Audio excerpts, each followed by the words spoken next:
Growing up mixed race was never a problem for me until I got to middle school. I never batted an eye or thought twice as to why half my family is darker than the rest because I didn't know what mixed race was. I am half black, quarter white, quarter Mexican, and when I got to 6th grade, I made a bunch of friends who were primarily Asian, and all they would ask me is, "What's your ethnicity?" I didn't know what ethnicity was, and my friends had never explained it to me, so I was completely clueless. Obviously, I now know what it is, but they didn't help. Later on, I made a Filipino friend who would always talk about how I am white passing and that I don't look black. It invalidates my black heritage just because I have less melanin than others. A few months back, I realized that other than my parents and siblings, I am the only mixed race person I know, and that made me feel lonely. I decided to learn about other mixed people's experiences and came across a website called haluhalo.org, which is a platform for sharing stories that reflect the realities of the mixed experience. I found their YouTube channel and watched their videos about mixed people.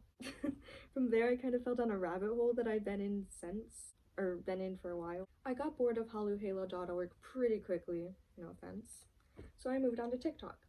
I searched mixed kid experiences, black, white, and Mexican, being mixed, and a bunch of other buzzwords related to being mixed race. That is where I first found out that other mixed people and black people don't consider people who are only quarter black, black enough. And that crushed me the same way that my Filipino friend did. Mixed people don't accept me, black people don't accept me, no one accepts me, and that made me hate myself. Recently, I started feeling insecure about my race and ethnicity. Whenever I told people what I am, they would never believe me. I remember one time at school, I told one of my friends that I'm black, and they backed away from me as if I was crazy. I hated myself for my race, and I hated that I cared so much about it. Sometimes I wish I could go back in time to when it didn't matter to me and I was completely in the dark, but I can't do that. I got a dog now. If I was just white, I would have more rights.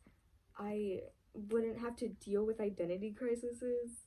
I wouldn't have to explain to people what I am every time and have to deal with them not believing me. And I could just be one race, just like all my friends. Although I don't like my race that much, I'm learning to accept it. I love having multiple cultures and learning about my ancestors on all sides of my family. I love being a part of something that is relatively new and educating others on it. Someday I hope to fully accept what being mixed race has to offer, but for now I'm taking baby steps. Thank you for sticking around to the end of the video, and I hope to see you next time. Bye!